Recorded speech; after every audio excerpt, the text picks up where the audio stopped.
It's a measure of how much resentment there is of us Gujaratis and of Gujarat itself among opponents of this government.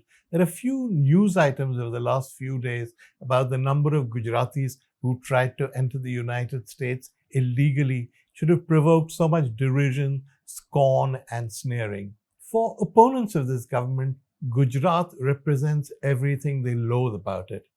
Gujarat is apparently a state where judgments are passed by courts that please the government but are later overturned by the Supreme Court.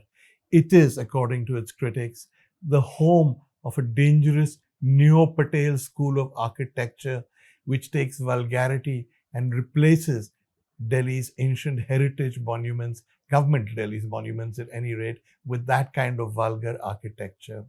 It is, according to opponents of this government, a state where everybody's funds, where funds that should go to every other state are diverted.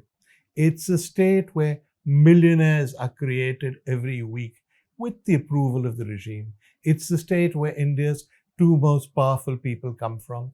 It is also the state where India's two richest people come from. Now, as a Gujarati, I resent all of this. I resent the caricature. It is not my position that all of this is untrue. My view is that some of it may broadly be true, but what they say about it is massively exaggerated. And in any case, is it right to go on about one community and one state?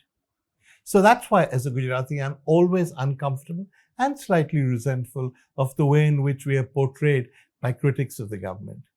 Even so, I have to say that when these news items that provoked all this derision appeared, I was surprised.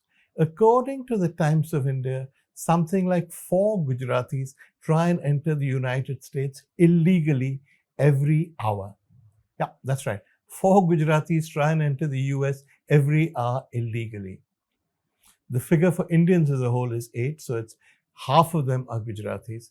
The figure for people of Indian origin trying to seek refuge or asylum in the United States, not legal immigration, asylum, has gone up by something like 800%. Half of these people, the people trying to get in illegally or seeking asylum, are Gujaratis. This, of course, has provoked scorn and derision because if Gujarat is supposed to be this wonderland and we keep being told how there's a Gujarat economic miracle, why are so many Gujaratis trying to get into the United States illegally?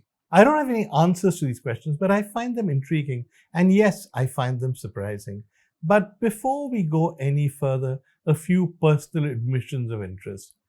I come from a family that is full of NRI Gujaratis. My grandfather had 6 sons. 4 of them went and lived in America. 2 of them, including my father, stayed on in India. But the other brother sent all of his children to America. So 3/4 or even more of my family from my father's side are Gujarati NRIs in the United States. I know them well because they come to India reasonably often. They keep in touch with us. They're very proud of their Indian origins. Most of them speak Gujarati. They eat Gujarati food. They support India in matches. They love being of Indian origin. But of one thing, they're very clear. They live in America. Many of them have American passports. Most of them have green cards or some kind of residency. They're very clear that they're Americans and their primary loyalty is to America. Whatever affinity they have with India is cultural. They don't expect India to stand up for them.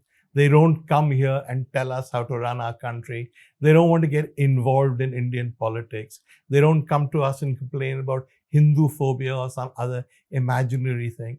Yes, many of them are religious. They respect Hindu and Jain gods, but that's a personal matter. It's not something they use to intrude onto public spaces in India. It's an important distinction. I think it's worth making because the popular caricature of Gujaratis in the United States is of really noisy guys who take the bridges and tunnels and come to Manhattan, gather in Times Square and shout quasi-religious slogans when their idols from India come visiting.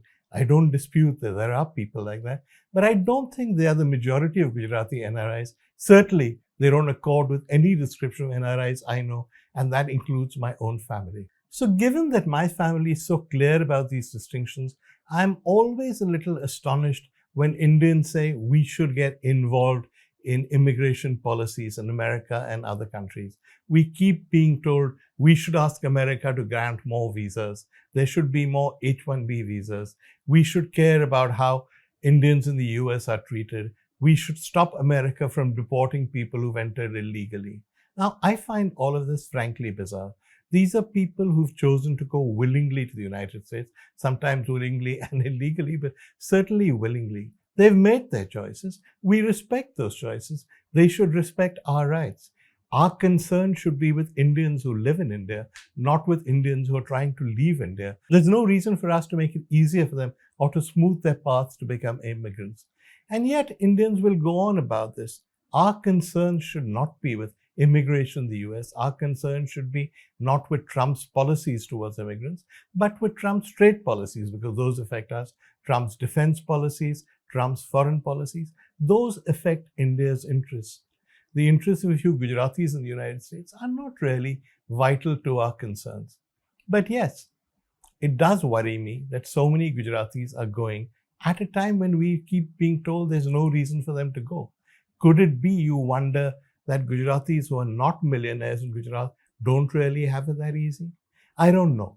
But whenever I've said this about us not wanting to get involved in immigration affairs in the United States, and I've said that we shouldn't listen to people who are asking us to, I've had two sort of criticisms leveled at me. The first one is that I should support the right of Indians to seek to improve their lot everywhere, that immigration is a global right, that the free movement of people across borders is paramount for human prosperity. Yeah, fair enough. The problem is that the people who say these things are the same people who call Bangladeshi immigrants to India termites, people who say that we should stop Bangladeshis from coming.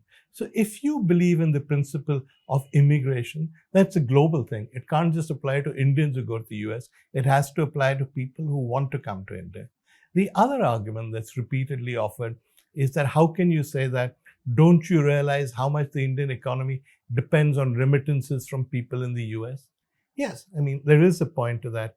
Indians in the US are probably the wealthiest economic group over there among all ethnicities. Many of them, particularly those in Silicon Valley, make fortunes. There are many self-made Indian billionaires in the US. But at the end of the day, if you look at the figures of remittances from the US, though not low, are dwarfed by remittances from the Middle East. And these are not remittances who come from people who make lots of money in Silicon Valley. These are poor laborers. These are guys who have no advantage, for whom we have done nothing, who remit money back to their country and to their families, and who someday hope to return to India. There are many figures for remittances, but nearly all of them agree that Middle Eastern remittances are far higher than remittances from the US. One version even suggests that they're double of remittances from the US. So I don't think remittances is a good argument. Yes, people who immigrate to the US do send us money, but it's not as significant as people who go to other countries, including some of our poorest laborers. So finally, we are left with the key question. Even if we agree that we shouldn't get involved in immigration affairs in the US, even if we are agreed that the criticism of Gujarat, the constant Gujarati baiting, is something that people like me have a right to resent, you're left with the big question. If Gujarat is doing so well, why are so many Gujaratis trying to go to the US? Why are they so desperate to get there that they will do it illegally? Why do so many of them try and cross the border? Why do so many of them ask for asylum? Could it be that everything is not as wonderful in the Gujarati Ramaraja as we are being told? Could it be that Gujarat is not quite the paradise we are told it is for people who are not in the top strata, people who are not well connected? I don't know. The government will have to explain to me what the reason is. But it's a question worth asking, don't you think?